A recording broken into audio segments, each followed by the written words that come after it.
दोस्तों, आज हम एक ऐसे मुद्दे पर बात करने जा रहे हैं जिसने दुनिया को दो खेमों में बांट दिया है। एक इजराइल समर्थक और दूसरा फिलिस्तीन समर्थक।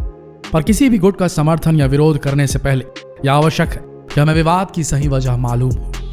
रमजान का पाक महीना मुस्लिमों के लिए पवित्र महीना जो है वो चल रहा है। मुस्लिमों की दुआओं में जो हाथ उठ रहे हैं उन्हें आसमान से सिर्फ और सिर्फ बरसती हुई मिसाइलें दिखाई दे रही हैं। ये मंजर इन दिनों फिलिस्तीन और इजराइल के बीच का है, जहां दोनों देश एक दूसरे को मिटा देने की कस्में खा रहे हैं। 2014 की गर्मियों के बाद से हमास और इजराइल के बीच ये सबसे बड़ी लड़ाई बनती जा रही है। जब दुनिया कोरोना जैसी महामारी से लड़ रही है तो ये दोनों देश आपस में क्यों भिड़ गए हैं? इसे समझने के लिए इजराइल और फिलिस्तीन के बीच विवाद की जड़ों को समझना जरूरी है और ये भी जानना जरूरी है कि हाल फिलहाल वहां हो क्या रहा है। इजराइल फिलिस्तीन के बीच अब जंग जैसे हालात हो गए हैं। इस संघर्ष की शुरुआत हुई अलविदा जुमा यानी कि रमजान माह के आखिरी जुमे यानी शुक्रवार से। विवाद की वजह और अन्य जानकारी के लिए वीडियो को पूरा देखें ताकि आप विवाद की असली वजह और सही गलत का सही निर्णय कर पाए।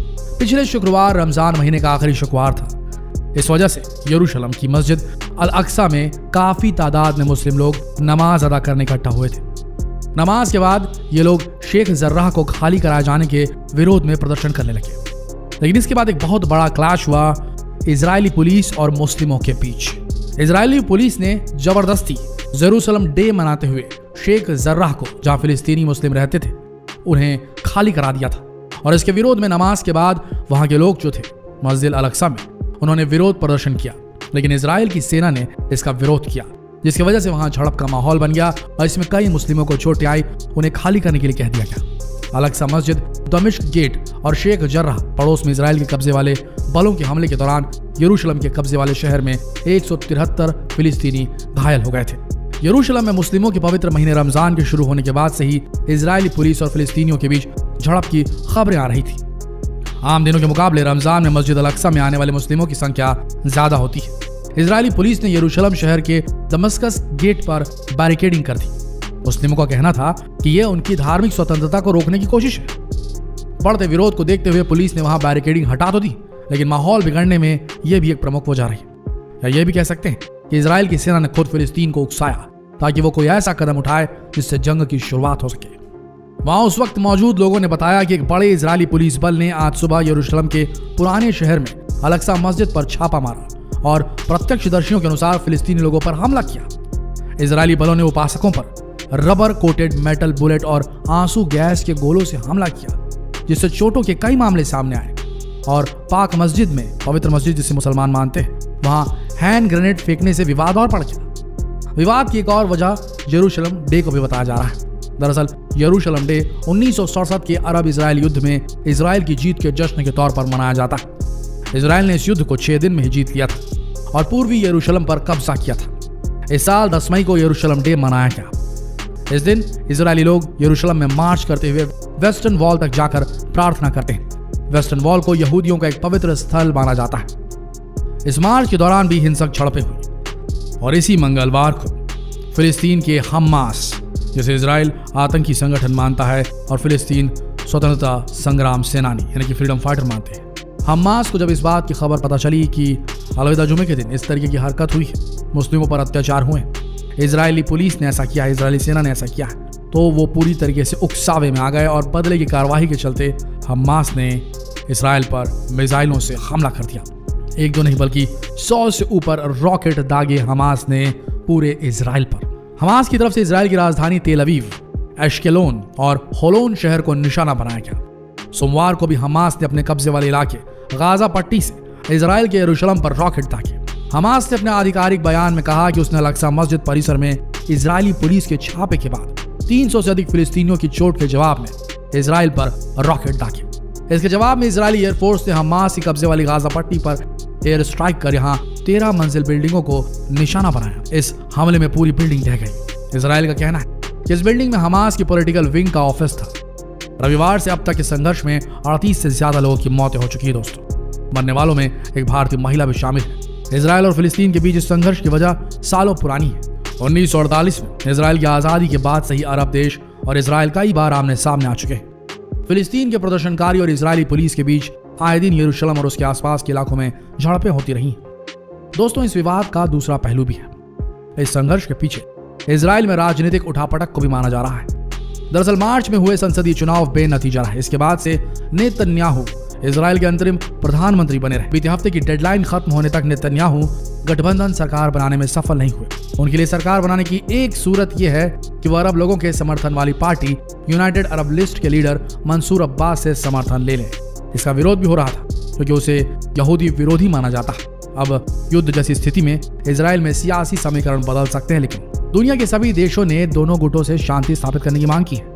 अब आपको ये भी जानना जरूरी है कि आखिर यरूशलेम में इतना विवाद क्यों है। दोस्तों, ये पूरी जंग 3 धर्मों और उनकी आस्था से जुड़ी हुई है। आइए इसको समझने की कोशिश करते हैं। यरूशलेम, विवादित अतीत भरा शहर। यरूशलेम यहूदियों, मुस्लिमों और ईसाइयों की समान आस्था का केंद्र है। यहाँ ईसाइयों के लिए पवित्र सेपुल्कर चर्च, मुस्लिमों के लिए पवित्र मस्जिद और यहूदियों की पवित्र दीवार स्थित है। होली चर्च के बारे में जानते हैं। यरूशलेम में पवित्र सेपुल्कर चर्च है जो दुनिया भर के ईसाइयों के लिए विशिष्ट स्थान है। ईसाई मतावलंबी मानते हैं कि ईसा मसीह को यहीं सूली पर चढ़ाया गया था और यही वो स्थान भी है जहाँ ईसा फिर जीवित हुए थे। यह दुनिया भर के लाखों ईसाइयों का मुख्य तीर्थ स्थल है जो ईसा के खाली मकबरे की यात्रा करते हैं। इस चर्च का प्रबंध संयुक्त तौर पर ईसाइयों के अलग अलग संप्रदाय करते हैं। अब जानते हैं उस पवित्र मस्जिद पर जिस पर मुस्लिमों की आस्था है।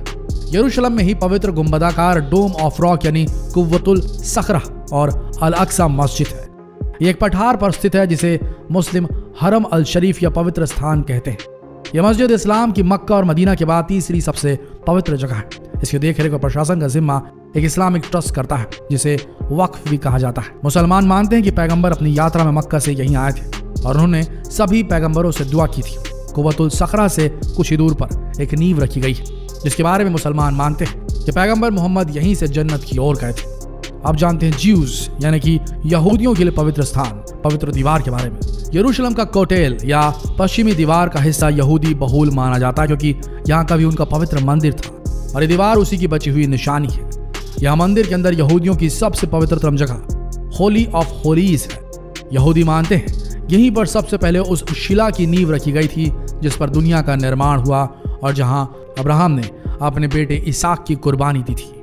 पश्चिमी दीवार होली ऑफ होलीज की वह सबसे करीबी जगह है जहां से यहूदी प्रार्थना कर सकते हैं। इसका प्रबंध पश्चिमी दीवार के रब्बी करते हैं। बस दोस्तों, ये सारी लड़ाई यरूशलेम की है।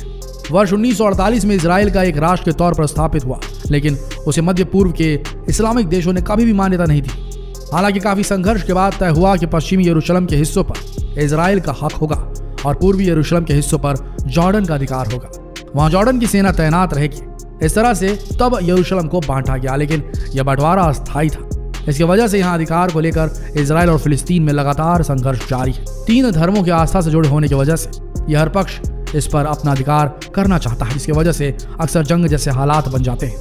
ये एक ऐसा युद्ध है जिसमें मानवता धर्म के आगे छोटी पड़ रही है। दोस्तों, हमें समझ नहीं आता जिस धरती को, जिस जमीन को, जिस जगह को 3 धर्म वाले अपने प्रमुख स्थलों के नाम से जानते हैं, जिनके पवित्र स्थान वहीं पर है 3 बड़े बड़े धर्मों के, वहां पर इतनी ज्यादा मार काट क्यों मची हुई है, इतनी ज्यादा अशांति क्यों है? क्या धर्म के पीछे भागने से अशांति होती है?